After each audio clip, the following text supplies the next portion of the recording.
العظيم استغفر الله العظيم الذي لا إله إلا هو الحي القيوم وأتوب إليه. أعوذ بالله السميع العليم من الشيطان الرجيم. بسم الله الرحمن الرحيم. السلام عليكم ورحمة الله وبركاته. Alhamdulillah wa kafa, wassalatu wassalamu ala rasulina al-mustafa wa ala alihi wa ashabihi wa man iktafa, amma ba'd. Qala Allah ta'ala fi muhkami tanzilih, a'udzu billahi minasy syaithanir rajim. Syahrul Ramadan allazi unzila fihi al-Qur'an hudan linnasi wa bayyinatin minal huda wal furqan. Bulan Ramadan yang diturunkan padanya Al-Quran, yang menjadi petunjuk, pedoman, panduan kepada manusia, menjelaskan keterangan-keterangan dan sebagai Al-Furqan, neraca timbang, kayu ukur, parameter, dan sebagai pembeza di antara kebenaran dan kebatilan. Maka qala Rasulullah sallallahu alaihi wasallam, man qama ramadhana imanan wa ihtisaba ghufira lahu ma taqaddama min dzambihi. Atau kama qala Rasulullah sallallahu alaihi wasallam. Dan sabda dengan besar Nabi kita Muhammad sallallahu alaihi wasallam, sesiapa yang menghidupkan Ramadan dalam keadaan penuh keimanan dan pengharapan kepada Allah, nescaya akan diampunkan oleh Allah segala dosa-dosanya yang terdahulu. Hadirin hadirat muslimin muslimat yang dirahmati Allah sekalian, alhamdulillah. Pertama, sentiasa dan selamanya selawat syukur sama-sama kita rafakkan ke hadirat Allah Subhanahu wa taala, kan masih lagi memberi kekuatan kepada kita bersama untuk kita datang pada malam ini di rumah Allah dalam misi dan usaha kita menghidupkan malam-malam Ramadan kita. Kita tahu yang Nabi SAW janjikan dengan keampunan. Man qama ramadhana imanan wa ihtisaba. Sesiapa yang menghidupkan Ramadan, dan di antara pengisian Ramadan adalah qiyamul lail, tarawih, salat sunat tarawih yang hanya ada dalam Ramadan. Dan alhamdulillah hari yang ke-8 malam yang ke-9 Allah masih lagi memberi kekuatan kepada kita bersama. Bahkan kita doa, kita harap, kita minta mudah-mudahannya kekuatan ini, momentum Ramadan ini kita nak bawa sampailah ke akhir hayat kita nanti. Kita tak nak kita seolahnya hanya menjadi penyembah Ramadan. Dr. Yusuf Qaradawi rahimahullah pernah menyebut, kunu rabbaniyin wala takunu ramadaniyin. Dia kata, jadilah kamu hamba Allah yang bersifat rabbani, yang menyembah Allah di setiap masa, di setiap tempat dalam kehidupan ini. Janganlah kamu menjadi golongan yang ramadaniyin, seolahnya penyembah Ramadan. Bila Ramadan datang, maka hebatnya ibadat kamu, ketaatan kamu, masjid surau kamu penuh.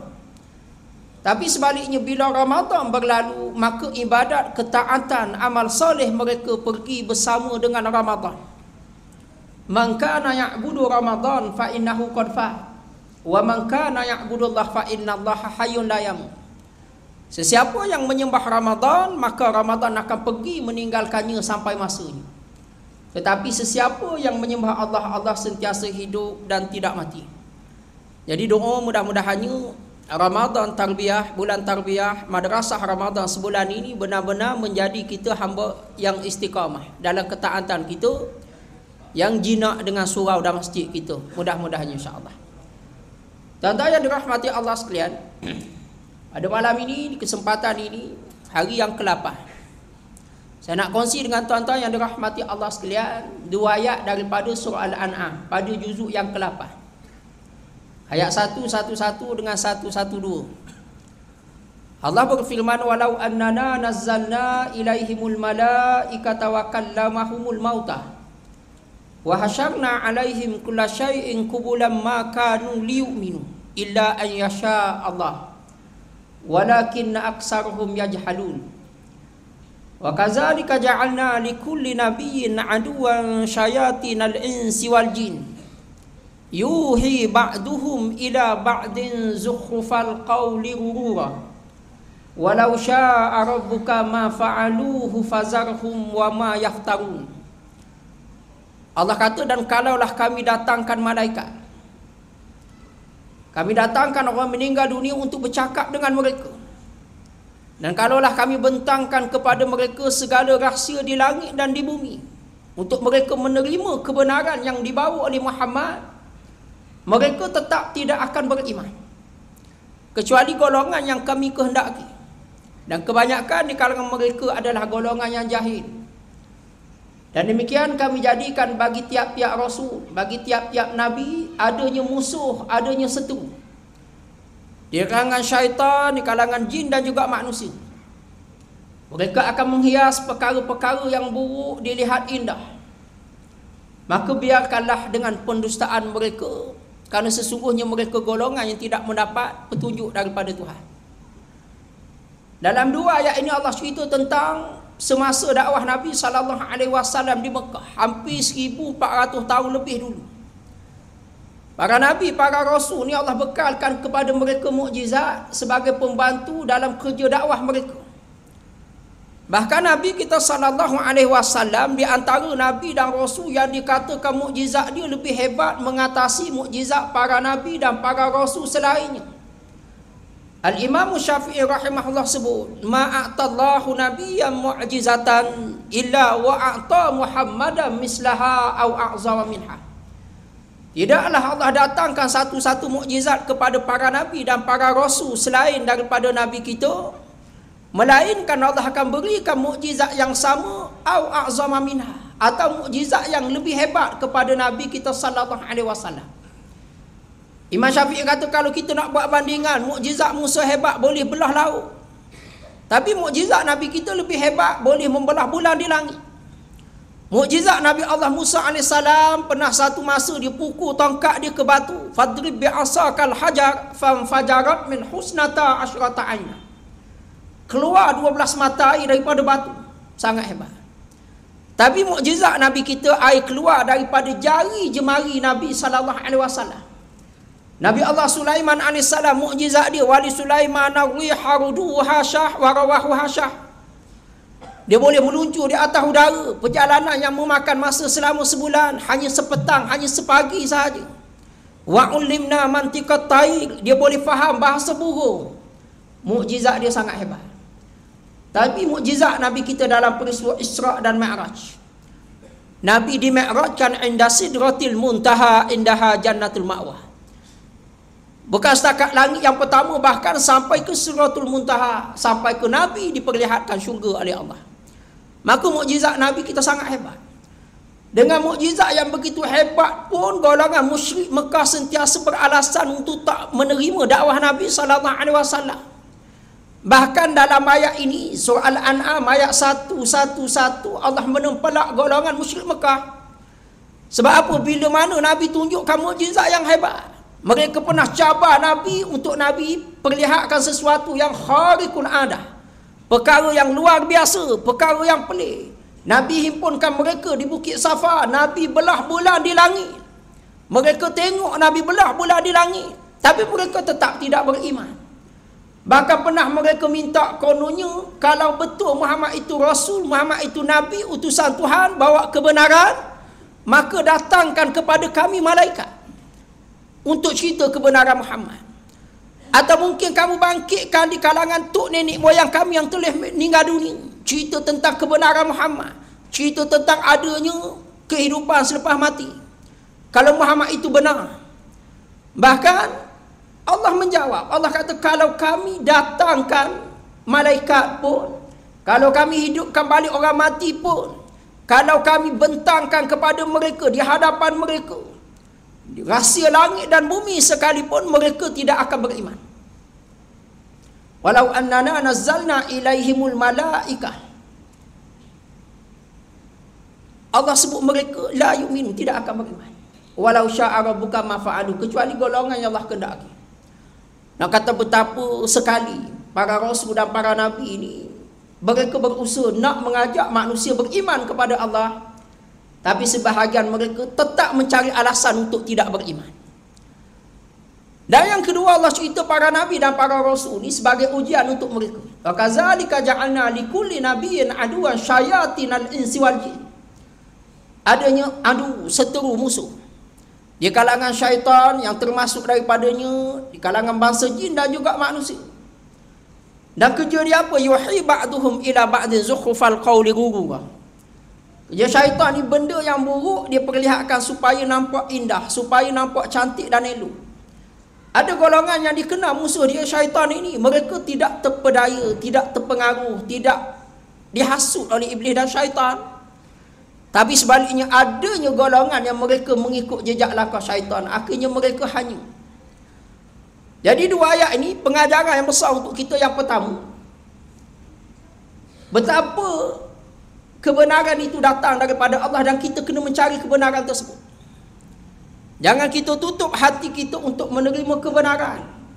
Sebagaimana golongan yang Allah datangkan Rasul untuk mereka dengan berbagai mukjizat, tapi mereka sentiasa mencipta 1000 alasan untuk tak menerima dakwah Nabi SAW. Dan kita kena ingat kebenaran ni datang daripada Allah. Allah kata al-haq min rabbi fala takunanna minal mumtarin. Jangan kamu jadi golongan yang ragu tentang kebenaran. Jangan kita ukur seseorang itu dengan kebenaran, tapi ukurlah orang itu dengan, jangan kita ukur kebenaran melihat kepada orang, tapi kita lihat orang itu dengan kebenaran macam mana. Kalaulah dia golongan yang memang berpegang dengan Quran dan Sunnah, mereka berada di atas landasan kebenaran. Tapi ada sebaliknya golongan hanya bercakap tentang kebenaran, tapi mereka sentiasa menyimpang, menyeleweng daripada petunjuk Al-Quran dan Sunnah Nabi SAW. Mereka bukan berada di atas landasan kebenaran yang sebenar. Nabi SAW ajar kita dengan doa. Kena selalu baca doa ini. Allahumma arinal haqqa haqqan warzuqna tiba'ah. Wahai Tuhan, perlihatkan kepada kami kebenaran itu benar, dan rezekikan kami untuk bersama dengan kebenaran tersebut. Wa arinal batila batilan warzuqna jtinabah. Dan wahai Tuhan, perlihatkanlah kepada kami kebatilan itu batil, dan rezekikanlah kami untuk kami menjauhi kebatilan tersebut. Jadi kena selalu minta supaya Allah sentiasa memberi kekuatan untuk kita mampu melihat kebenaran dan kita berjuang dengan kebenaran tersebut. Dan ada ayat Allah cerita tentang betapa orang bertakwa ni, in tattaqullaha yaj'al lakum furqana. Allah kata kalau kamu bertakwa kepada Allah, Allah jadikan untuk kamu furqan, pembeza, neraca timbang. Sebab tu orang beriman, orang bertakwa dia tenang dalam keputusannya, dia tenang dalam perjuangannya, kerana dia ada neraca timbang tadi. Dia tak rasa keluh kesah, dia tak rasa seolahnya semuanya tak betul belaka, seolahnya dia saja yang betul, kelompok yang sombong. Dan yang kedua, Allah cerita tentang betapa perjuangan kebenaran ini akan ada ujiannya, halangannya, mehnah dan tribulasinya. Ada hadis akhir zaman, Nabi cerita bada'al Islamu ragib. Nabi kata Islam datang dalam keadaan dagang, dalam keadaan asing, aneh dan pelik. 1400 tahun lebih dulu Nabi bawa Islam, maka Nabi dipandang orang yang asing, orang yang pelik. Nabi lawan kelompok musyrik Mekah. Nabi suruh mereka sembah Allah dalam keadaan menjadi darah daging mereka sebati dah mereka duk sembah berhala. 500 tahun tak ada Nabi, tak ada Rasul selepas Allah angkat Nabi Allah Isa AS. Tiba-tiba Nabi datang suruh sembah Allah, tinggalkan sembah berhala, tinggalkan perkara-perkara yang dilarang oleh agama, berzina, minum arak, berjudi. Jadi Islam pada masa tersebut dianggap satu benda yang sangat aneh dan pelik. Tapi dengan usaha Nabi, akhirnya Islam berjaya memerintah 2/3 dunia di zaman kegemilangan Islam. Tapi akhirnya Nabi kata wasayaudu ghariban kama bada'ah. Islam dia akan kembali menjadi asing, dagang, pelik dan aneh. Orang yang pegang kepada agama akan dianggap sebagai golongan yang ortodok, golongan yang jumuk, golongan yang primitif, ketinggalan zaman. Kalau kita bercakap tentang Quran dan Sunnah, orang label kita sebagai penunggang agama. Ini zaman ni. Jadi betapa Islam itu keadaannya terasing balik, Nabi kata. Tapi di akhir hadis ini Nabi kata fatu balil ghuraba. Nabi kata akan berjayalah golongan ghuraba. Dalam hadis lain ada sahabat tanya Nabi. Imam Ghazali rahimahullah dalam kitab Ihya Ulumuddin dia datangkan hadis ini. Dan dia datangkan soalan sahabat kepada Nabi. Bila Nabi sebut macam tu, sahabat tanya, manil ghuraba ya Rasulullah? Siapakah golongan ghuraba ini wahai Rasulullah? Maka antara jawapan Nabi, Nabi kata, nasun qalil salihum baina nasin kasir. Man yabghaduhum fil khalq aksar mimman yuhibbuhum. Nabi kata golongan ghuraba adalah golongan manusia yang sedikit. Tapi mereka mengislah, mereka memperbaiki, mereka berdakwah kepada golongan yang ramai. Man yabghaduhum fil khalq, golongan yang benci, yang tak suka, yang menyampah dengan golongan ini, aksar mimman yuhibbuhum, lebih ramai daripada golongan suka kepada mereka. Inilah sunnatullah Allah dalam perjuangan. Memang kita akan ditentang, kita akan dimusuhi, kita akan dibenci. Tapi selagi mana paksinya kebenaran, kita akan berjuang sehingga ke akhirnya. Ini perjuangan dan neraca timbangnya adalah Al-Quran dan Sunnah. Dan tuan-tuan yang dirahmati Allah sekalian, di kesempatan ini juga, dalam kegembiraan kita menyambut Ramadan bersama dengan keluarga kita, di surau kita alhamdulillah disediakan juadah berbuka puasa tiap-tiap hari, Masya Allah. Semasa sembahyang tarawih, selesai 8 rakaat tarawih, bawa air lagi bagi seorang-seorang, Masya Allah. Nah, di sini sangat hebat sambutannya, meraihkan para jemaah yang datang menjadi tetamu Allah, alhamdulillah. Dalam kegembiraan ini jangan pernah sesekali kita lupakan nasib saudara seagama kita. Nun di bumi Palestin sana. Tuan-tuan tengok bendera yang diikat di mimbar kita. Itu sebagai perangsang dan motivasi sentiasa kita berjuang bersama dengan saudara kita di bumi Palestin. Dalam kegembiraan ini jangan pernah lupakan mereka betapa mereka sedang menderita di sana. Perang belum selesai, dalam keadaan sekarang tempoh gencatan senjata, Amerika sedang berusaha nak mendapatkan bumi Palestin. Walau logiknya kita tahu Mesir pun membentangkan pelan pembangunan juga, tapi munasabahnya hasrat keinginan mereka ni tak ada kuasa yang boleh tolak. Munasabahnya begitu, logiknya begitu. Tapi sebagai orang beriman, kita ada Allah tempat pergantungan kita. Di kesempatan Ramadan ini, waktu-waktu yang dikatakan mustajab doa, waktu kita buka puasa, waktu kita bersahur, perbanyakkan doa untuk mereka yang sedang berjuang. Mudah-mudahan Allah memberi kemenangan untuk Islam di seluruh dunia, khususnya di bumi Palestin. Kerana saudara seagama kita pertahankan salah satu bumi suci umat Islam dengan darah dan nyawa mereka. Jangan pernah sesekali kita lupakan mereka. Biarlah dalam setiap denyut nadi nafas kita doakan untuk mereka kemenangan, kesabaran. Sebahagian mereka berpuasa di dunia, tapi mereka berbuka di syurga, mereka mati syahid. Jadi itu hujah mereka di hadapan Allah. Mudah-mudahan kita juga nanti ada jawapan di hadapan Allah, bahawa kita sentiasa berjuang bersama dengan mereka. Mereka saudara seagama kita. Mereka menjadi sebab kesempurnaan iman kita. Nabi kata, la yu'minu ahadukum hatta yuhibba li akhihi ma yuhibbu li nafsihi. Tidak beriman seseorang kamu sehingga mana kamu kasih kepada saudara kamu seumpama kamu kasih diri kamu sendiri. Ada hadis lain Nabi kata, man lam yahtama bi amril muslimin falaysa minnah. Sesiapa yang tak mengambil hal, tak mengambil peduli tentang nasib saudara seagamanya, bukan di kalangan kami, Nabi kata. Jadi kesempatan Ramadan ini perbanyakkan doa. Mudah-mudahannya Allah bantu saudara seagama kita. Allah kembalikan bumi suci Palestin itu, bumi suci umat Islam, yang menjadi mutlak milik umat Islam, dan perjuangan ini tidak akan berhenti. Sehingga nanti kita akan bangkit di hadapan Allah, dan ada jawapan kita di hadapan Allah, yang kita sentiasa ada usaha nak memenangkan Islam dalam kehidupan kita. Mudah-mudahan insya-Allah. Jadi sekadar itu untuk malam ini, mengisi ruang yang ada. Waktu rehat kita sekejap. Mudah-mudahannya ada manfaat, ada kebaikan untuk kita, yang baik daripada Allah. Kelemahan dan kekurangan daripada diri saya sendiri mohon tak maafan. Aku qala hadza wa astaghfirullahal azim li wa lakum. Assalamualaikum warahmatullahi wabarakatuh.